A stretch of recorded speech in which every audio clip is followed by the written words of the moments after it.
இயேசுவில் பிரியமான சகோதர சகோதரிகளே, இன்று ஆண்டின் பொதுக்கால 5ஆம் ஞாயிறில் அடியெடுத்து வைக்கிறோம். இன்றைய வாசகங்கள் நமக்கு கொடுக்கின்ற செய்தி, நற்செய்தி அறிவிப்பது ஒவ்வொரு திருமுழுக்கு பெற்ற கிறிஸ்தவனின் கடமையும் கூட. இந்த நற்செய்தி அறிவிப்பு பணியில் பல தடைகள் வரலாம், போராட்டங்கள் வரலாம். அதையெல்லாம் கடந்து அந்த போராட்டத்தின் மத்தியிலும் இலக்கை நோக்கி பயணிக்க வேண்டியது நம்முடைய கடமை என்பதைத்தான் இன்றைய வாசகங்கள் நமக்கு கொடுக்கின்றன. இன்றைய வாசகங்கள் வாழ்க்கையில் துன்பங்களும் துயரங்களும் வந்தாலும் அதனை கடந்து இறைவன் மீதும் இறை வார்த்தை மீதும் நம்பிக்கை வைத்து வாழ வேண்டும் என்ற சிந்தனையை கொடுக்கின்றது. மேலும் நற்செய்தியை ஒரு குறிப்பிட்ட இடத்தில் மட்டுமோ அல்லது குறிப்பிட்ட மக்களுக்கு மட்டுமோ அல்ல, மாறாக எல்லா மக்களுக்கும் அறிவிக்கப்பட வேண்டும் என்ற சிந்தனையையும் இன்றைய வாசகங்கள் நமக்கு கொடுக்கின்றன. ஒரு நிகழ்வு ஒன்றை ஒருவர் கூறுகின்றார். ஒரு கப்பலில் பயணம் போகின்றார்கள். அந்த கடலில் பயங்கரமான அலை எழுந்து அந்த கப்பல் உடைந்து மூழ்குகிறது. அவ்வாறு மூழ்குகின்ற வேளையிலே அதில் பயணித்த மக்கள் கடலில் குதிக்கின்றார்கள். பலர் மீன்களுக்கு இரையாகின்றார்கள். பலர் வேறு விதமான முறையில் இறந்து போகிறார்கள். ஒருவர் மட்டும் தப்பித்து அதன் அருகில் இருந்த ஒரு தீவிலே கரையேறுகிறார். அவ்வாறு கரையேறுகின்ற பொழுது அங்கே சில பழங்குடி மக்கள், காட்டுவாசிகள் வாழ்ந்து கொண்டிருக்கிறார்கள். அவர்களிடம் பேச்சு கொடுக்கின்றார். அவர்கள் கிறிஸ்தவர்கள் என்றும் கிறிஸ்துவின் போதனையை பின்பற்றி நடக்கிறார்கள் என்றும் அவர்கள் கூறுகின்றார்கள். அப்போது இவர் சொல்லுவார், இந்த மதம் என்பது ஒரு போதை. இந்த மதங்களை நீங்கள் பின்பற்றி ஏன் உங்கள் வாழ்க்கையை அழித்துக் கொள்ளுகிறீர்கள்? நீங்கள் உங்கள் வாழ்க்கையை நீங்களாகவே பார்த்து கொள்ளலாமே என்று அவர்களை பார்த்து நக்கலாக கேட்டாராம். அப்போது அந்த மக்கள் சொன்னார்களாம் அவரிடம், ஐயா, நீங்கள் என்ன சொல்கிறீங்கன்னு எங்களுக்கு தெரியலை, புரியலை. ஆனால் ஒன்று மட்டும் உண்மை, நாங்கள் இங்கே ஒரு குருவானவர் வருவதற்கு முன்னால் நாடோடிகளாக, மனிதர்களை பிடித்து உண்பவர்களாக, நரமாமிசம் சாப்பிடுகின்றவர்களாக இருந்தோம். அந்த குருவானவர் தன் உயிரை பணயம் வைத்து இந்த தீவுக்கு வந்து எங்கள் மத்தியில் பல போராட்டத்திற்கு பிறகுதான் எங்களுக்கு அவர் அந்த இறை வார்த்தையை போதித்தார். அவருக்கு உயிருக்கு அச்சுறுத்தல் வந்தாலும் அதை பற்றி அவர் கவலைப்படவில்லை. உயிரை துச்சமென மதித்து அந்த இறை வார்த்தையின்படி அவர் வாழ்ந்து காண்பித்து எங்கள் மனதில் அவரிடம் பிடித்தார். எனவேதான் அதனை ஏற்றுக்கொண்டு நாங்கள் இன்று கிறிஸ்தவர்களாக வாழ்ந்து கொண்டிருக்கிறோம். ஒருவேளை நாங்களாகவே வாழ்ந்து கொண்டிருந்தால் இந்நேரம் உங்களையும் நாங்கள் சாப்பிட்டிருப்போம். நீங்கள் இங்கே உயிரோடு இருந்திருக்க முடியாது. அந்த அருள் பணியாளருடைய நற்செய்தி பணி எங்கள் ஒவ்வொருவரையும் மாற்றியது. எனவேதான் நாங்கள் உங்களை விட்டு வைத்திருக்கிறோம். இயேசுவின் வார்த்தைகளை கேட்டு அதன்படி நல்ல மனிதர்களாக வாழ்ந்து கொண்டிருக்கிறோம் என்று சொன்னார்களாம். ஆம், பிரியமான சகோதரனே, சகோதரியே, நற்செய்தி பணி என்பது எளிதான பணி கிடையாது. அந்த நற்செய்தி பணியை அறிவிக்க ஒரு மனிதர் தன் வாழ்க்கையில் வருகின்ற எல்லா விதமான இடர்பாடுகளையும் போராட்டங்களையும், ஏன் உயிரையும் கூட துச்சமென மதித்து போதித்து வாழ்ந்து காட்டினால் மாத்திரமே நற்செய்தியின் தூதுவர்களாக அவர்கள் மாற முடியும். அன்பிற்குரியவர்களே, இன்றைய முதல் வாசகத்தில் நாம் பார்க்கலாம். அந்த வாசகத்தை கேட்கின்ற பொழுது எனக்கு இந்த ஒரு பாடல் நினைவுக்கு வருகிறது. காயமே இது பொய்யடா, வெறும் காற்றடைத்த பையடா.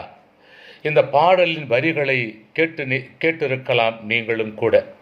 அப்படிப்பட்ட ஒரு சொல்லாடலைத்தான் நாம் இன்றைய முதல் வாசகத்திலே வாசிக்க கேட்கிறோம். யோபு ஒரு நேர்மையாளர், இறைவனின் திருவுளத்தை நிறைவேற்றி வாழ்ந்து வந்தவர். பல போராட்டங்கள், பல இழப்புக்கள் என்று சோதனைக்கு மேல் சோதனை அவருடைய வாழ்க்கையிலே. எவ்வளவுக்கு எவ்வளவு மகிழ்ச்சி, சந்தோஷம் இருந்ததோ அவ்வளவுக்கு அவ்வளவு, ஏன் அதையும் கடந்து தாங்க முடியாத அளவுக்கு அவருடைய வாழ்க்கையில் வேதனையும் துன்பமும் வந்து சேர்ந்தன.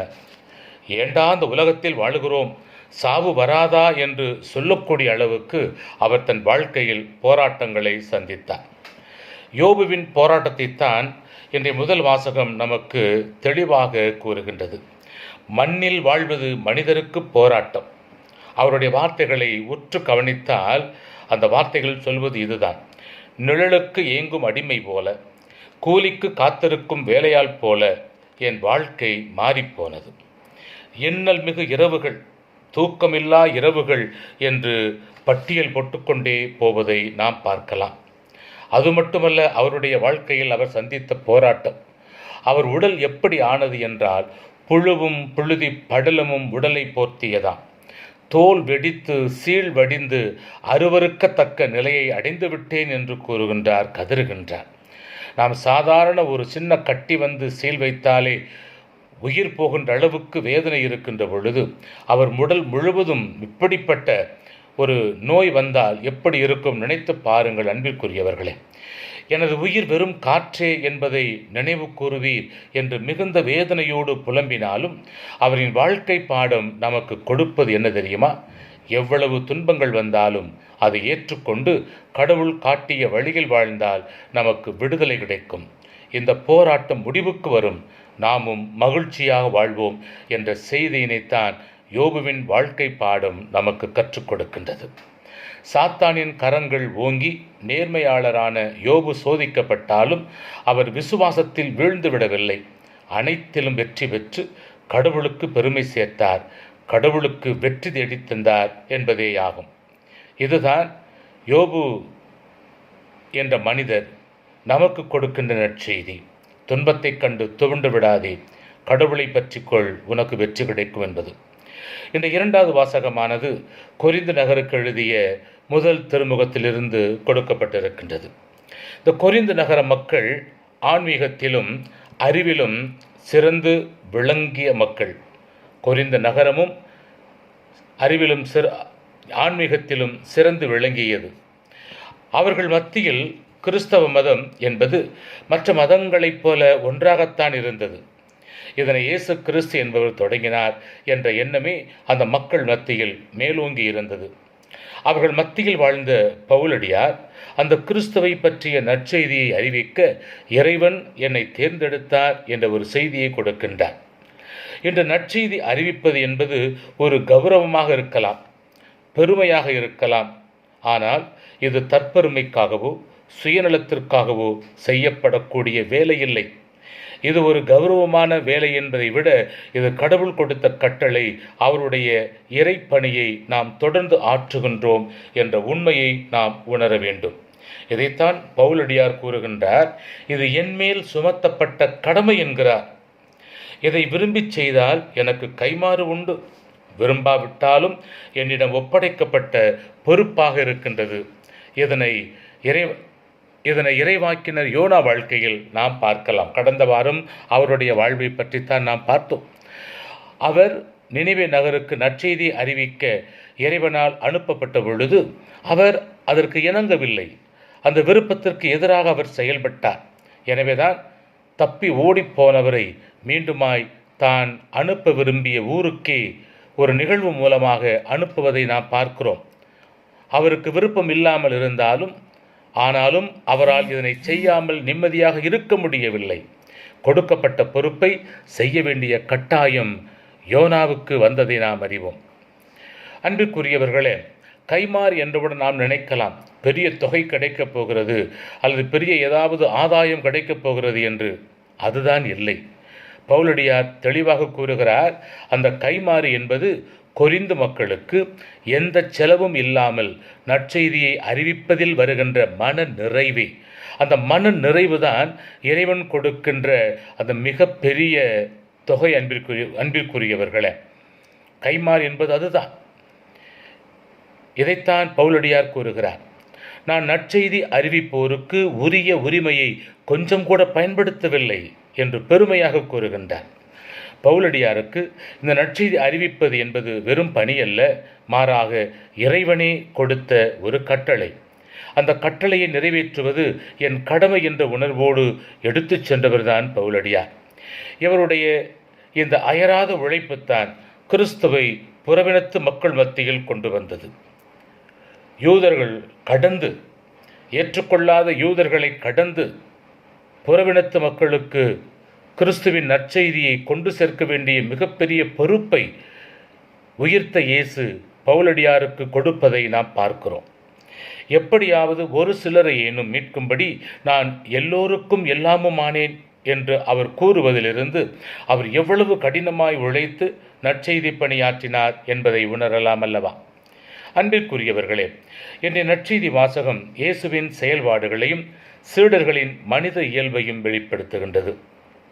இயேசு ராயப்பரின் மாமியாரை, படுத்த படுக்கையாக இருந்தவரை அவருடைய வீட்டிற்கு சென்று தொடுகிறார்.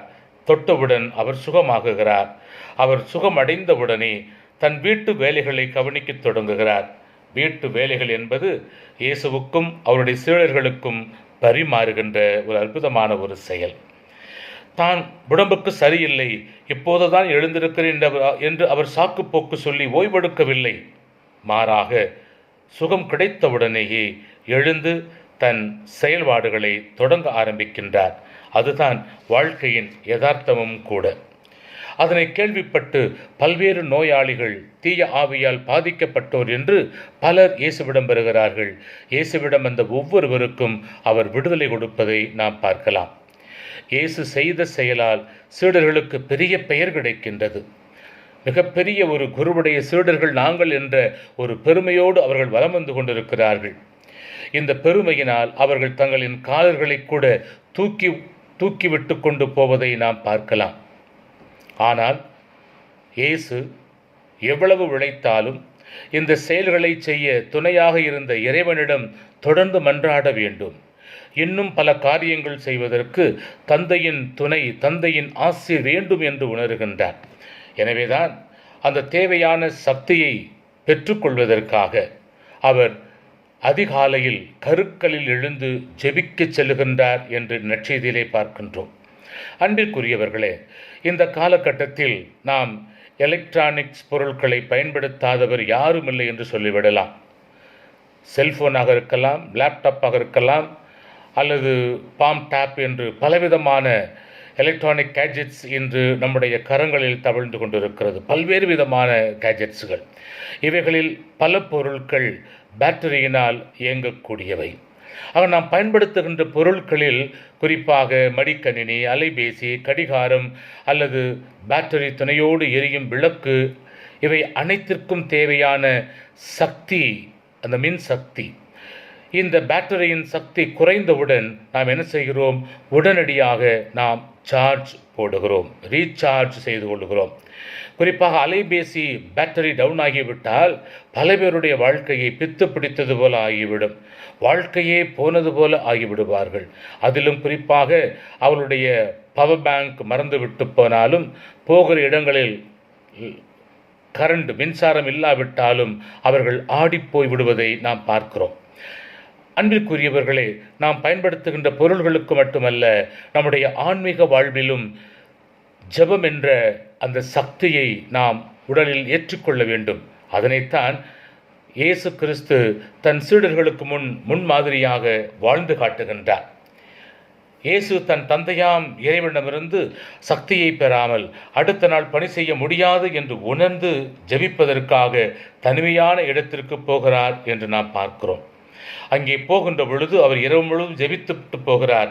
அடுத்த நாள் இன்னும் ஏராளமான மக்கள் அங்கே அவரை பார்க்க வந்து குவிந்து விடுகின்றார்கள். சீடர்களோ இயேசுவை தேடி அலைந்து கண்டுபிடித்ததும் கேட்ட கேள்வி என்ன தெரியுமா? எல்லோரும் உம்மை தேடிக்கொண்டிருக்கின்றார்களே என்று கூறுகின்றார்கள். அவருடைய நினைப்பு எல்லாம், நாம் இங்கே தங்கிவிட்டால் நிம்மதியாக இருக்கலாம், பேரும் புகழோடு இருக்கலாம் என்ற நினைப்போடு இருந்த அந்த சீடர்களுக்கு இயேசு கிறிஸ்து அதிர்ச்சி வைத்தியம் கொடுக்கின்றார். அதாவது ஒரு இடத்தில் மட்டும் இருக்க வேண்டும் என்ற எண்ணத்தை மாற்ற வேண்டும். நற்செய்தி பணி என்பது ஒரு குறிப்பிட்ட இடத்திற்காக மட்டுமல்ல, அந்த இடத்தில் வாழுகின்ற மக்களுக்காக மட்டுமல்ல, மாறாக எல்லா பகுதிக்கும் நான் செல்ல வேண்டும், எல்லா மக்களுக்கும் நான் இறை வார்த்தையை அறிவிக்க வேண்டும், எல்லா மக்களுக்கும் நற்செய்தி கொடுக்கப்பட வேண்டும், அதற்காகத்தான் நான் வந்திருக்கிறேன் என்று சொல்லி அவர் கூறுகிறார். வாருங்கள், நாம் மற்ற ஊர்களுக்கும் செல்வோம், அங்கேயும் நற்செய்தினை அறிவிப்போம் என்று கூறி கலிலேயா நாடு முழுவதும் பயணிக்கின்றார் என்ற நற்செய்தியிலே பார்க்கின்றோம். அன்பிற்குரியவர்களே, இந்த நற்செய்தி அறிவித்து பல தீய ஆவிகளை அவர் விரட்டி விடுவதை, சுகம் கொடுப்பதை நாம் பார்க்கிறோம். இதிலிருந்து நாம் தெரிந்து கொள்வது என்னவென்றால், இயேசு கிறிஸ்து தன் இலக்கிலிருந்து ஒருபோதும் பின்வாங்காது இலக்கை கண்முன் வைத்து பயணிக்கின்றார் என்று நாம் தெரிந்து கொள்ளலாம். எவ்வளவு வேலை இருந்தாலும் தந்தைக்கு கொடுக்க வேண்டிய நேரத்தை, ஜெபத்திற்கு கொடுக்க வேண்டிய நேரத்தை இறைமகன் இயேசு கிறிஸ்து கொடுப்பதிலிருந்து இயேசு எந்த அளவுக்கு ஜெபிப்பதில் உறுதியாயிருந்தார் என்பதை நாம் கற்றுக்கொள்ளலாம். எனவே அன்பிற்குரியவர்களே, இயேசுவின் சீடர்களை அன்று அழைத்ததைப் போல இன்று நம் ஒவ்வொருவரையும் திருமுழுக்கின் மூலமாக இயேசு அழைத்திருக்கின்றார். எதற்காக? அவர் விட்டு சென்ற பணியை நாம் எல்லா மக்களுக்கும், எல்லா இடங்களுக்கும் சென்று ஊர் ஊராக சென்று நற்செய்தியை அறிவிக்க வேண்டும். அவ்வாறு அறிவிக்கின்ற பொழுது அது சாதாரண ஒரு காரியம் கிடையாது, பணி கிடையாது. பல துன்பங்கள், துயரங்கள், போராட்டங்கள், ஏன் உயிருக்கு கூட அச்சுறுத்தல்கள் வரலாம். அப்படி வந்தாலும் அதையும் கடந்துதான் அந்த நற்செய்தி பணியை நாம் அறிவிக்க அழைக்கப்பட்டிருக்கிறோம் என்பதை உணர வேண்டும். இரண்டாவது, நற்செய்தி பணியினை ஒவ்வொருவரும் கட்டாயம் செய்ய வேண்டும்.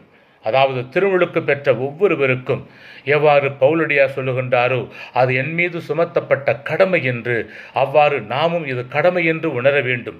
கடமையே என்று செய்யாமல் கடமை என்ற உணர்வோடு இதை செய்ய வேண்டும் என்று நாம் செய்கின்ற பொழுது நாம் பெற்றுக்கொண்ட அந்த அனுபவத்தை பிறரோடு பகிர்ந்து கொள்ள முடியும். அன்பிற்குரியவர்களே, மூன்றாவதாக, கடவுளிடமிருந்து நன்மையை பெற்ற நாம் அதனை பிறரோடு பகிர்ந்து வாழ வேண்டும். இதுதான் உண்மையான நற்செய்தி என்பதும் கூட. எனவே அன்பிற்குரிய சகோதரனே, சகோதரியே, இந்த சிந்தனைகளை உள்வாங்கிய நாம் நமக்கும் அந்த கடமை கொடுக்கப்பட்டிருக்கிறது என்பதை உணர்ந்து நற்செய்தியின் தூதுவர்களாக மாறுவோம்.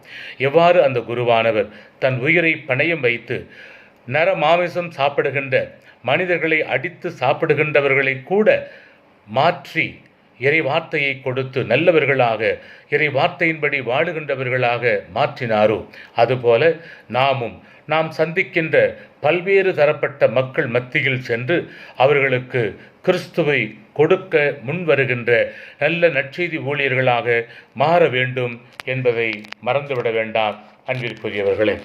எனவே இந்த உணர்வில் நாம் வாழ்வோம், நற்செய்தியின் தூதுவர்களாக மாறுவோம். நற்செய்தி நம்மேல் சுமத்தப்பட்ட கடமை என்பதை உணர்ந்து கடவுள் கொடுத்த அந்த கட்டளைகளை நிறைவேற்றி சாட்சியாய் வாழ தேவையான வரத்தை இறைவன் நமக்கு தர வேண்டும் என்று சொல்லி இந்த நாளில் ஜெபிப்போம். ஆமென். இறைவன் உங்கள் ஒவ்வொருவரையும் ஆசீர்வதிக்கட்டும். May God bless you.